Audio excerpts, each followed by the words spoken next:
அனைவருக்கும் வணக்கம். Moral story 18. நிறைய ஃப்ராக்லாம் இருக்கு, அது எல்லாமே விளையாண்டுட்டு இருக்கு. அப்ப ஒரு ரெண்டு ஃப்ராக் மட்டும் கிணத்துக்கிட்ட வந்து விளையாண்டுட்டு இருக்காங்க. அப்ப என்ன ஆயிடுது, கால் தவறி 2 பேருமே அந்த கிணறுக்குள்ள வந்து விழுந்துடுறாங்க.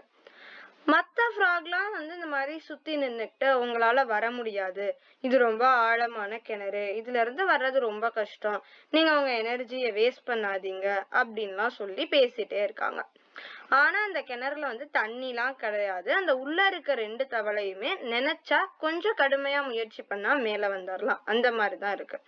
ஆனா சுத்தி மேல உட்கார்ந்துகிட்டு இவங்க எல்லாம் இப்படி பேசிட்டு இருக்காங்க, உங்களால வர முடியாது வர முடியாது அப்படின்னு. இத கேட்டோன்னா ஒரு தவளையோட மனசு உடைஞ்சு போச்சு. நம்மளால வர முடியாது, நம்மளோட உயிர் முடிஞ்சிடுச்சு, தெரியாம நம்ம விளையாண்டுக்கிட்டே இதுக்குள்ள வந்து விழுந்துட்டோம் அப்படின்னு சொல்லி அது ரொம்ப கவலையாயிடுச்சு.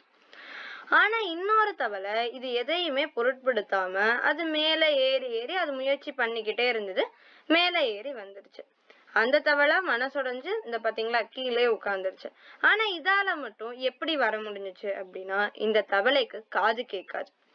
காது கேட்காதனால இந்த மத்த வெளியில உட்கார்ந்துட்டு பேசினாங்க இல்லையா, அவங்களோட டிஸ்கரேஜிங்கான வேர்ட்ஸ், டிமோட்டிவேட்டிங்கான வேர்ட்ஸ், உன்னால மேல வர முடியாது வர முடியாதுன்னு சொல்லிட்டே இருந்தாங்கல்ல, அந்த வேர்ட்ஸ் எல்லாம் அதோட காதுல கேட்கல. அதனால அதோட முயற்சியை தொடர்ந்து பண்ணிட்டே இருந்தது, மனம் தளராம பண்ணிட்டே இருந்தது. அதனால அது மேல வந்துருச்சு. இந்த கதையோட மாரல் என்ன அப்படின்னா, யாராவது டிஸ்கரேஜிங்கா பேசினாங்க, டிமோட்டிவேட்டிங்கா பேசினாங்க அப்படின்னா அத நம்மளோட மனசுக்கு போகாம அப்படின்னு சொல்றதை விட நம்மளோட காதுக்கு போகாம பாத்துக்கிட்டோம்னா ரொம்ப நல்லது. பொதுவா சொல்லுவாங்க, இந்த காதுல வாங்கி அந்த காதுல விட்டுருங்க அப்படின்னு. ஆனா இந்த காதுல கூட வாங்காம இருந்துட்டோம் அப்படின்னா அது ரொம்ப நல்லது. அதனால யாரு வேணாலும் நம்மள டிஸ்கரேஜ் பண்ற மாதிரி பேசட்டும், டிமோட்டிவேட் பண்ற மாதிரி பேசட்டும், நம்ம மனம் தளரக்கூடாது. நம்மளோட முயற்சி நம்ம தொடர்ந்து பண்ணிட்டே இருப்போம், அதுக்கான பலன் கண்டிப்பா கிடைக்கும். தேங்க்யூ.